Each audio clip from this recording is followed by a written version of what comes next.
Hi everyone, welcome back to my channel. जैसा कि हमने रेशनल और इरेशनल का कॉन्सेप्ट बिल्कुल क्लियर समझ लिया था, हमें पता चल गया था रियल नंबर्स क्या होते हैं, रेशनल नंबर्स क्या होते हैं और इरेशनल नंबर्स क्या होते हैं। हम अब आगे बढ़ते हैं। आज हम देखेंगे fundamental theorem of arithmetic, Hindi में जिसको बोलते हैं अंकगणित का मौलिक प्रमेय।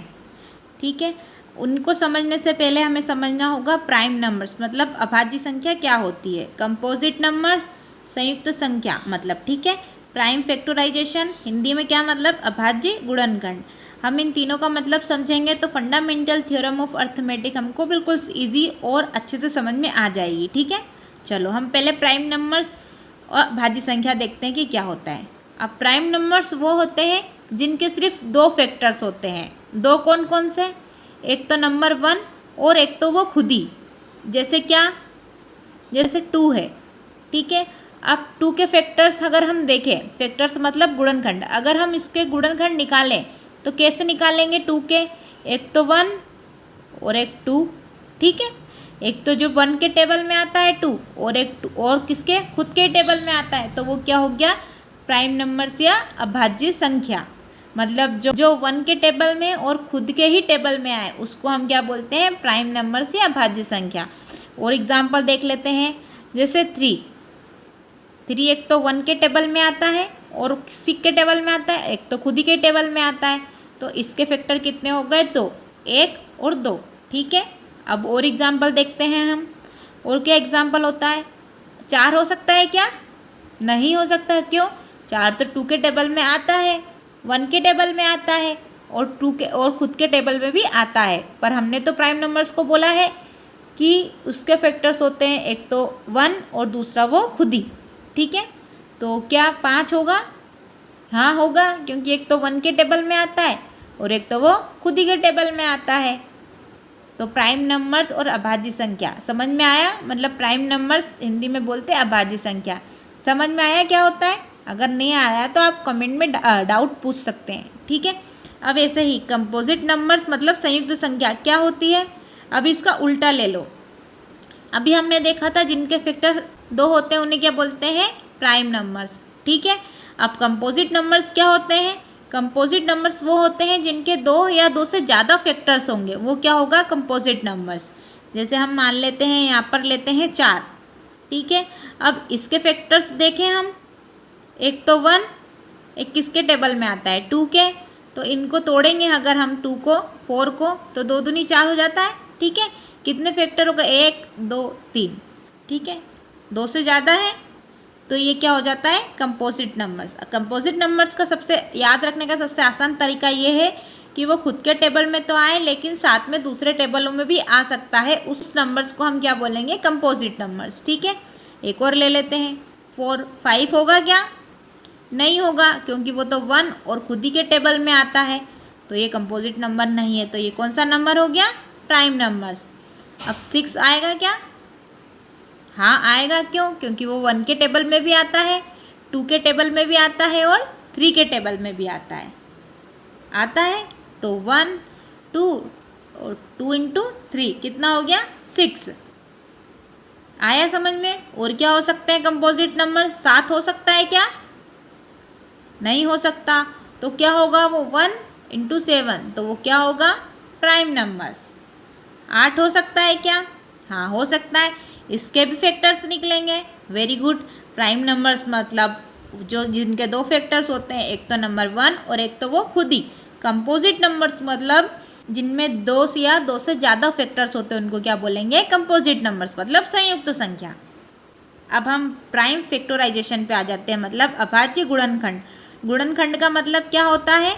ये जो हमने निकाले हैं इनको हम गुणनखंड बोलते हैं, मतलब फैक्टर्स। ठीक है, प्राइम फैक्टराइजेशन मतलब प्राइम नंबर्स हमको निकालना। जैसे यहाँ पर हम लेते हैं 60, एक संख्या है 60। ठीक है, अब हमें इसका स्टेप बाय स्टेप भाग करना पड़ेगा। भाग क्यों करना पड़ेगा?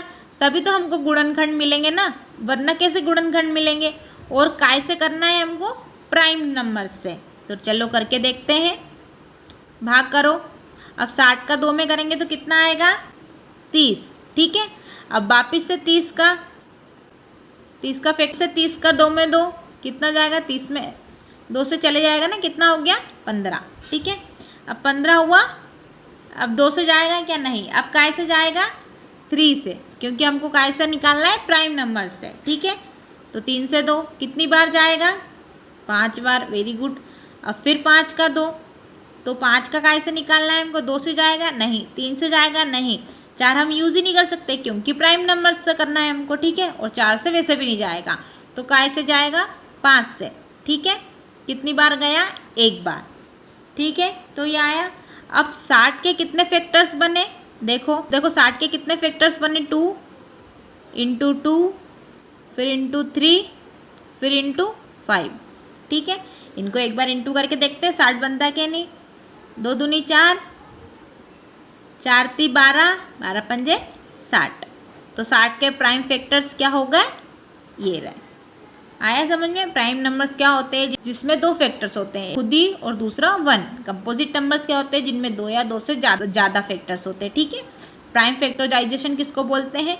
हमको स्टेप बाय स्टेप हमको डिवाइड करना पड़ता है, तो जो गुणनखंड आते हैं उसको हम क्या बोल देंगे? Prime factorization. ठीक है, फंडामेंटल थ्योरम ऑफ अर्थमेटिक क्या होता है? फंडामेंटल थ्योरम ऑफ अर्थमेटिक की एक बार अपन डेफिनेशन देखते हैं, क्या होती है?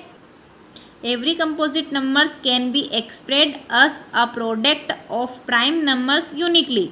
इसका क्या मतलब?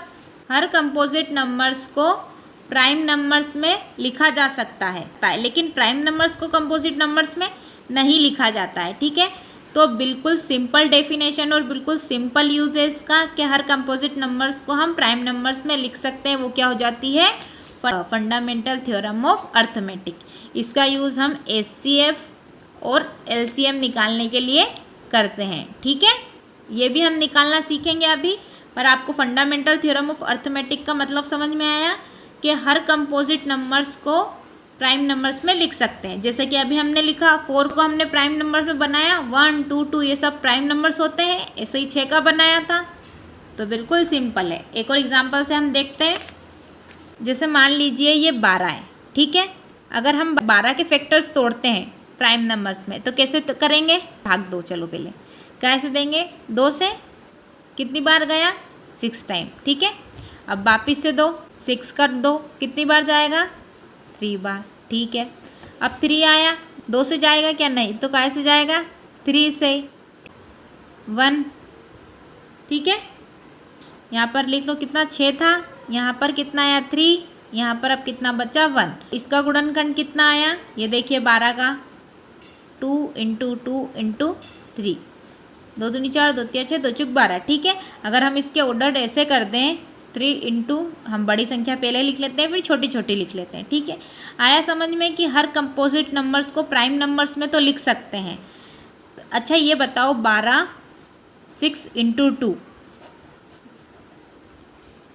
क्या ये फंडामेंटल ऑफ थ्योरम में है? नहीं। क्यों? क्योंकि ये 6 ये प्राइम नंबर नहीं है। प्राइम नंबर तब होता जब ये ऐसे होता। ठीक है, तो हमारी डेफिनेशन क्या कह रही है कि कंपोजिट नंबर्स को हम प्राइम नंबर्स में लिख सकते हैं या तोड़ सकते हैं। ठीक है, आया समझ में? आई होप आपको ये वीडियो पसंद आई होगी। अगर आपको इस कॉन्सेप्ट में कोई भी दिक्कत आती है तो मुझे कमेंट करके ज़रूर बताना।